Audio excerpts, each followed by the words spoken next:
Saudações, você que vai fazer o concurso para oficial RM2 da Marinha do Brasil.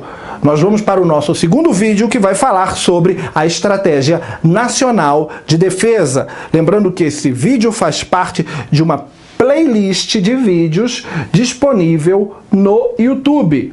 Então, nesse segundo vídeo, que versa sobre a Estratégia Nacional de Defesa, vamos falar de poder nacional. Para podermos entender sobre o que é o poder nacional, precisamos nos remeter a conceitos do direito constitucional. Lá no estudo do direito constitucional, estudamos os elementos constitutivos do Estado, ente jurídico, pessoa jurídica de direito público externo. Os elementos constitutivos de um Estado são o território, o povo e o governo. Parte da doutrina entende que o elemento finalístico, também conhecido como elemento teleológico, as finalidades, também fazem parte dos elementos constitutivos do Estado. Então, a bem da verdade, temos duas doutrinas. Uma que diz que os elementos constitutivos do Estado são o território, o povo e o governo. Lembrando, território, povo e governo.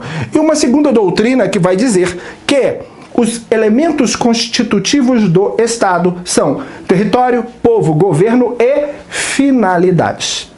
Então, para que eu possa entender o conceito de poder nacional, eu preciso remeter-me ao conceito de elementos constitutivos do Estado. Território, povo, governo e finalidades. E aí sim, eu vou poder entender o conceito de poder nacional. De uma forma bem simples e de uma forma bem resumida, eu posso dizer a você, futuro tenente da Marinha, que o poder nacional é a capacidade, vou repetir, a capacidade que possui os primeiros três elementos constitutivos do Estado de materializar o quarto elemento. Isto é, a capacidade que possui o território, que possui o governo e que possui as finalidades para alcançar e manter o quarto objetivo. Isso é a capacidade que possui o território, o povo e o governo de alcançar as finalidades que aquele Estado se autodeterminou. Também podemos dizer que o poder nacional, ele possui fundamentos e ele possui expressões. Vou repetir para você. Esse poder nacional, a capacidade que tem o território, o povo e um governo de um Estado de alcançar as suas finalidades, ele possui fundamentos e ele possui expressões. Quais seriam os fundamentos? Os fundamentos do poder nacional. Nós temos três fundamentos do poder nacional. Repetindo, apenas três fundamentos do poder nacional. O primeiro fundamento é o homem, a pessoa natural. Este é fundamento. O segundo fundamento é a terra. É a terra, solo, a terra, a área territorial sobre o qual aquele Estado se fundamenta. E o terceiro fundamento são as instituições. Então, possui o poder nacional fundamentos e expressões, e os fundamentos são três: o homem, a terra e as instituições. Já as expressões dependem do ponto de vista. Eu posso olhar para o homem sob um ponto de vista político, eu posso olhar para o homem sob um ponto de vista econômico, eu posso olhar para o homem sob o ponto de vista psicossocial, eu posso olhar para o homem sob o ponto de vista militar, eu posso olhar para o homem sob um ponto de vista tecnológico e científico, e daí retirar inúmeras expressões. A expressão nada mais é do que o loco, o ponto de vista que está observando o fundamento. Para que você possa entender, eu vou projetar na tela um quadro que vai apresentar as cinco principais expressões de interpretação do poder nacional. Veja aí, na tela, temos uma expressão política, uma expressão econômica, uma expressão psicossocial, uma expressão militar e uma expressão ligada à ciência e tecnologia. Quando eu falo de expressão política, sob o ponto de vista da política, o homem se apresenta como povo, a terra se apresenta como território, e as instituições que serão observadas serão as instituições de cunho político. Quando eu falo sobre expressão econômica do poder nacional, o homem passa a ser um recurso.